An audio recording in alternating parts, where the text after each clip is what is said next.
whom a particular informer tried to seduce, tried to entrap. And if the press accounts that I read are accurate, he was basically pleading with this rabbi to please do this transaction. Now, he had already implanted his Gucci and, I don't know, whatever it is that he had implanted. But then he's explaining to this rabbi that he has no money, he has no food. That the rabbi has a halachic obligation to engage in this transaction with him. And Baruch Hashem, this particular rabbi had the clarity of thinking. He had the halachic presence of mind to understand that no, this smells. It smells. Even though he's trying to couch this sin as a mitzvah, this smells, and he sent him away. And this particular rabbi was spared untold grief because he understood and had the clarity of mind. At the moment, he had the clarity of mind to say, no, I'm not going to do a mitzvah with a sin here.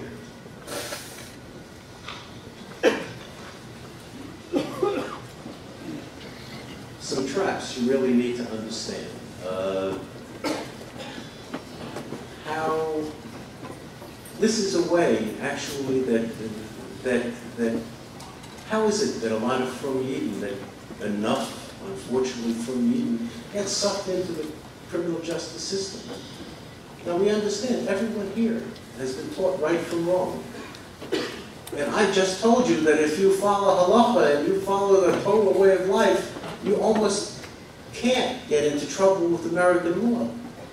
How is it that you read in the papers that people, frum people, get drawn in and get sucked in? There are some very important principles of American criminal law that draw a huge dragnet over all kinds of conduct, no matter how minimal, if that conduct has a connection to any criminal act. So I'm going to talk for a moment about the law of aiding and abetting, which you all really need to understand. Because if I come to someone and I say, do me a favor, I have a claim, an insurance claim I need to make. Taka really bought this diamond, but I don't know how and where and why. Give me a receipt, and like this. And you say to yourself, sure, I mean, why can't I help this guy out? I mean, you tell him he bought the diamond, and he just can't find his receipt. The person who helps him out in that circumstance. And he's trying to do a chesed, really. He's just trying to help somebody, and he's doing it for free.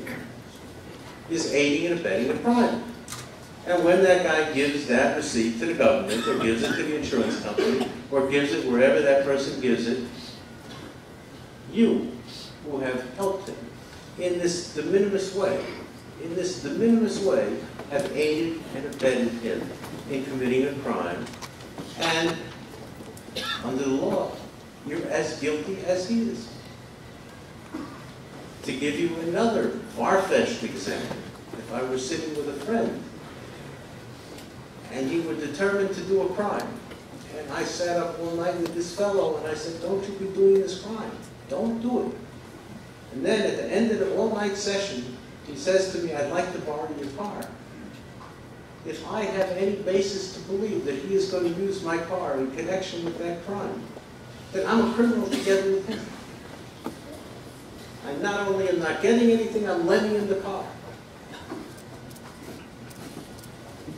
The law also says if you conspire with somebody else, if you agree with somebody in a crime, and I must tell you, I've got to tell you, any criminal lawyer will tell you, Ben will tell you, any criminal lawyer will tell you, it doesn't take a lot to get sucked into a conspiracy. It does not. All it takes is an agreement between two people and what the law calls an overt act. And an overt act is nothing at all. You could be walking out the door. Is an overt act, and now you're sucked into the conspiracy.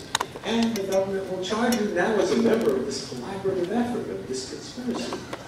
The government will charge you, quite possibly, with everything that was going on in connection with that conspiracy, and everything that continues to go on with that conspiracy. So you have to stay away from criminal elements. And I'll say something odd, which I've said to clients and older people. And I said, you're here now because you didn't listen to your mother. And they say, well, what's that about? And I said, I have no doubt that your mother told you, don't play with bad children. And if you play with bad children, you're going to get into trouble. And very often that's what happens. And if you play with a bad child, and he is up to, I don't know, whatever else it is, then you can get drawn in. Or even more ironically, it can appear that you were drawn in, and then you get criminally charged, and then you have an opportunity to go through a very ugly process to vindicate yourself. You have to stay away from crime, and the reason I've gone into all of this is the underlying crime that I'm talking about that makes trafe virtually any financial transaction that has any shaykhus to its underlying crime. Money laundering. Law enforcement analysts basically break down money laundering into three components so that you understand what the process is of money laundering. The first step in the process, it's a three-step process. The first step is called placement. And that step is when you now have illegally derived funds and you put them somewhere. That placement could be into a foreign bank account. It could be, God forbid, into a gemach, which I'm going to get into in a couple of minutes. It could be into a nominee ownership situation, is the placement. The second step that law enforcement perceives in money laundering is something called layering. Layers.